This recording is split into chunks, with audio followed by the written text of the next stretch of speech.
그것이 실제로 다양한 그 다양성들을 제국이 담아내긴 대단히 어렵죠. 어떻게 담아냈을까요? 실제로 로마가 담아냈던 방법은 크게 두 가지입니다. 하나는 자본주의입니다. 유대의 성전에서 로마 돈이 사용됐을 만큼 로마는 철저하게 무역에 의해서 움직였던 나라입니다. 지중해가 그들의 앞바다예요. 거기서 모였던 막대한 부를 통해서 배들을 건조하고 도시들을 지었습니다. 돈에 의한, 상업에 의한 질서를 한 손에 잡고 있었죠. 그리고 또 한쪽에 갖고 있었던 것은 강력한 군사력입니다. 겉으로 보기에는 헬레니즘의 거대한 철학을 내세우는 것 같고, 그리고 공평하게 자본에 의해서 움직이는 것 같지만 그 사회 가운데 분명한 계층이 분명하게 공존하고 그것들을 어겼을 때 강력하게 군사력으로 탄압합니다. 작게는 사도행전에 나온 것처럼 외국인들을 재판에 넣고 때리고 죽이기도 하고 군사적으로 다른 나라에 쳐들어가서 초토화시켜버리기도 합니다. 즉 상업주의와 자본주의와 강력한 군사적 패권주의를 가지고 전체를 다스리고 있었죠. 그 가운데 하나님 나라의 질서가 지금 드러나고 있는 거예요. 하나님의 나라는 이 인터커넥티비티, 여러 다른 것들이 한꺼번에 공존해야 되는 상호 연결성을 어떻게 해결할 것인가. 하나님의 나라는 전혀 다른 것을 보여주고 있습니다. 모든 민족에게 증언되기 위해서 그 안에 있는, 그 온 세상 안에 있는 그 다양성들, 굉장히 다양한 다문화 사람들, 다민족들, 다종교들이 있었죠. 이것을 현대에 가져오면 역시 그 일들이 지금 자본주의의 극성과 함께 재현되고 있어요. 도시들 가운데 다문화, 다민족, 다문화가 모이고 있죠. 또 생태, 경제, 그리고 정치적으로 견해도 모든 나라가 양극화로 좌와 우로 나뉘고 있어요. 이 가운데 예수 그리스도는 어떻게 하셨냐는 거예요. 아니면 우리는 세상의 영향력으로 이 인터커넥티비의 복잡성들을 해결하기 위해서 혹시 로마의 방법을 따르는 것은 아닙니까? 로마의 방법은 뭐예요? 금권을 사용하든지 아니면 정치적인 힘을 사용하는 겁니다. 기독교인들이 강력하게 밀집해서 정치적으로 압력을 가하고 그리고 보기 싫은 민족이나 보기 싫은 사람들을 제외시키는 것입니다. 압력을 가하는 거예요. 못 들어오게 하는 거예요. 막는 거예요. 그것이 그리스도의 방법입니까? 예수 그리스도께서 이러한 상황 가운데 로마 제국의 갈릴리 한 구덩이에서 하신 일은 놀랍게도 사람들과의 관계를 맺는 일이었어요. 특별히 약한 사람들과의 관계를 맺는 것인데 이것이 기독신앙의 독특한 점이에요. 왜냐하면 앞에서는 거대 담론을 얘기해요. 정말 로마가 약속한 것처럼 한때 공산주의가 약속했던 것처럼 그런 거대한 허망한 거대 담론인 것처럼 얘기를 해요. 그리고 마치 구조가 바뀌면 모든 문제가 해결될 것처럼 얘기하는 것처럼 보여요. 왜? 하나님이 통치를 얘기하니까. 하나님이 거대한 질서를 얘기하니까. 그러나 실제 실천에 들어가면 어떤 일을 하나요?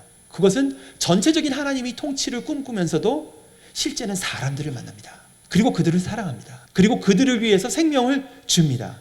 인터커넥티비티가 인터디펜던시로 바뀌는 순간입니다. 예수님께서 앞으로 다가올 이 재난이 와서 이스라엘이 멸망하고 그 이후에는 1세기 유대인들과 크리스찬들이 지금 이 화면에 보이는 것은 1세기 고린도의 조감도예요. 이 안에서 한데 섞여 살았습니다. 그리고 그곳에서 크리스찬들은 가장 하층 계급이었어요. 그들이 복음을 어떻게 증거할까요? 예수님은 예수님의 삶으로 그 예를 보이셨어요.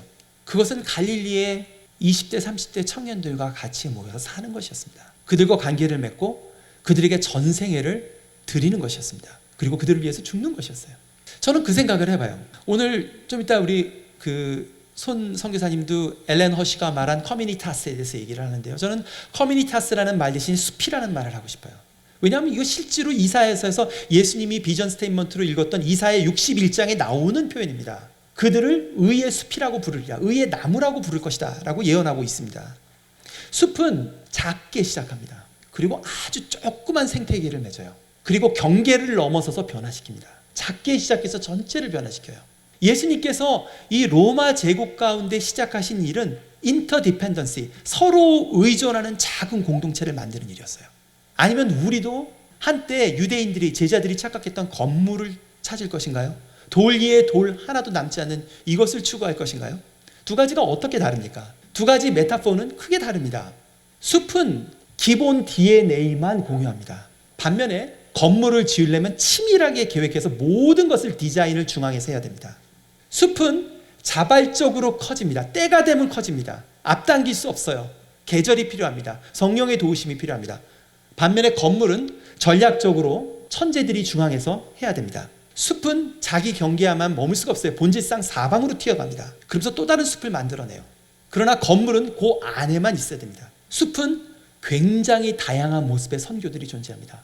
선교가 일원화되어 있잖아요. 어떤 사람은 교육을 통해서, 어떤 사람은 주부로서, 어떤 사람은 사업을 함으로써, 어떤 사람은 직장인으로서, 어떤 사람은 목사로서, 어떤 사람은 사모로서 굉장히 다양한 모습들, 즉 뭐냐면 자기의 하나님께서 심으신 그 선한 일을 발견하도록 돕습니다. 그러나 건물은 특정 모양을 다 찍어냅니다. 숲은 작고 친밀한 생태계를 먼저 만듭니다. 그러나 건물은 중앙 집권적입니다. 저는 북미에 있는 교회나 한국에 있는 교회들이 지난 30-40년 동안 교회 성장 운동의 큰 흐름 가운데에 숲에서 건물로 옮겨왔다고 생각합니다. 이걸 어떻게 해체해야 될지 모르겠어요. 예수님께서 거기에 대한 답을 하십니다. 마태복음 25장, 24장, 25장 그 설교의 마지막 장면입니다. 어떤 얘기를 하시죠? 임금이 대답하여 이르시되 내가 진실로 너에게 이르노니 너희가 여기 내 형제 중에 지극히 작은 자의 하나에게 한 것이 곧 내게 한 것이니라 하시고, 즉 뭐냐면 이 모든 변화의 시작이 놀랍게도 어렵고 소외받는 사람들 옆에서 관계를 맺는 것입니다. 그들과 함께 거기부터 풀어나가자고요. 그리고 그것을 막는 다른 것들은 좀 줄이자고요. 없애자고요. 비본질적인 일은 제거하고 이 작은 것에서 다시 출발할 때에 숲들을 만들 수 있을 것이라고 생각합니다. 마지막입니다. 이 질문인데요.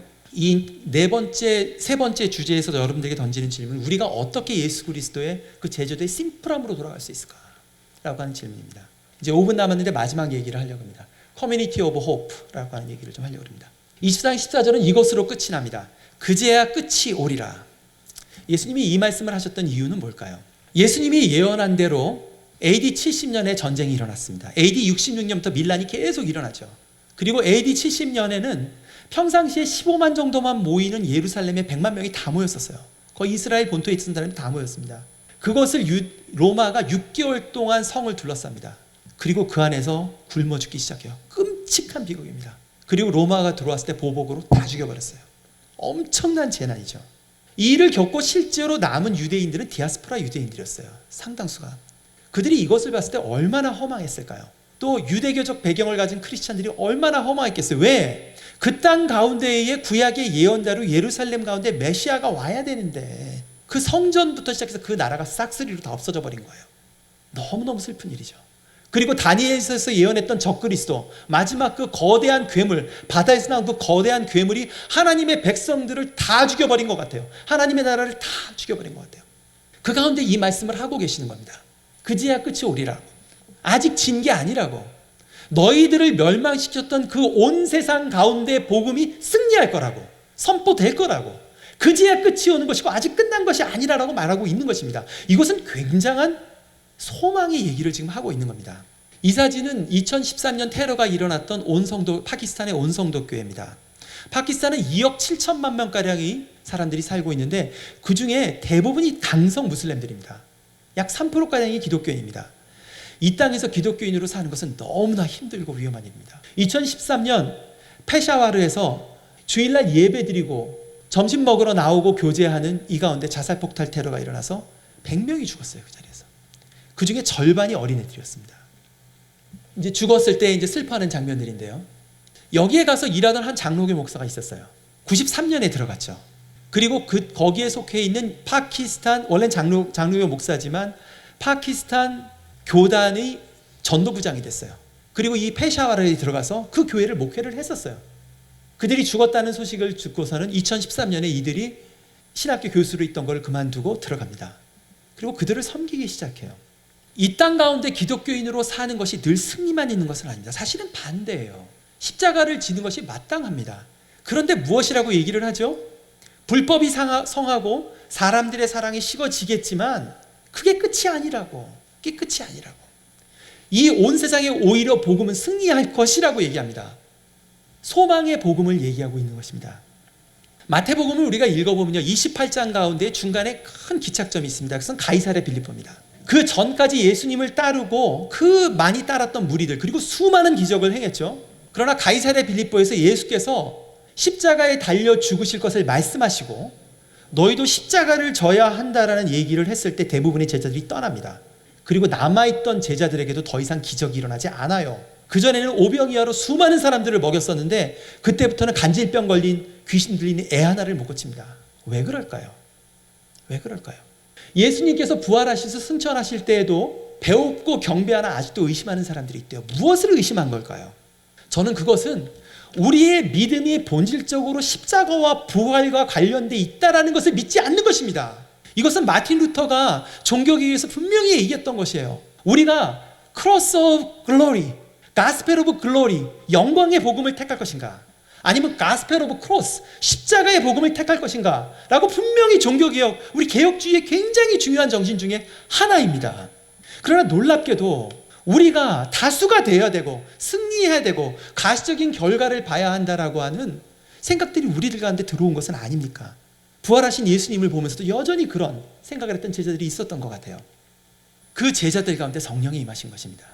죽음과 부활의 시간, 그리고 부활 후에도 여전히 믿지 못하는, 예수를 믿는 것은 근본적으로 우리의 스승 되신 예수 그리스도를 따라서 십자가의 희생을 치르는 것을 피할 수 없어요. 모욕받는 걸 피할 수 없습니다. 가시적인 결과를 보지 못하는 일이 당연히 있습니다. 그 가운데 여전히 소망을 보는 것입니다. 여전히 소망을 봐요. 부활을 소망합니다. 어떻게 가능하죠? 성령이 임하시면 가능합니다. 그래야지 우리가 약함 가운데 강함이 되는 복음을 전할 수 있습니다. 안 그러면 로마 제국의 방법을 따라가게 됩니다. 부활의 공동체, 부활의 소망이 새로워지는 공동체, 우리가 어떻게 할 것인가? 크게 4가지 질문들을 던졌습니다. 재난과 변화를 담아내지 못하는 우리의 해석은 무엇인가? 우리가 무엇을 버려야 할 것인가? 2번째, 현대 선교의 복잡성, 모든 사람들이 선교적 삶으로 나서야 되는, 그리고 교회가 선교적 교회로 변화되는 가운데 우리의 신학적 해석은 무엇이 필요합니까? 그리고 그것이 복잡해 보이지만 사실은 예수 그리스도의 심플함으로 돌아가는 것인데 무엇을 버려야지 심플함으로 갈 수 있을까요? 그리고 우리 가운데 어떻게 부활의 소망이 새로워질까요? 감사합니다.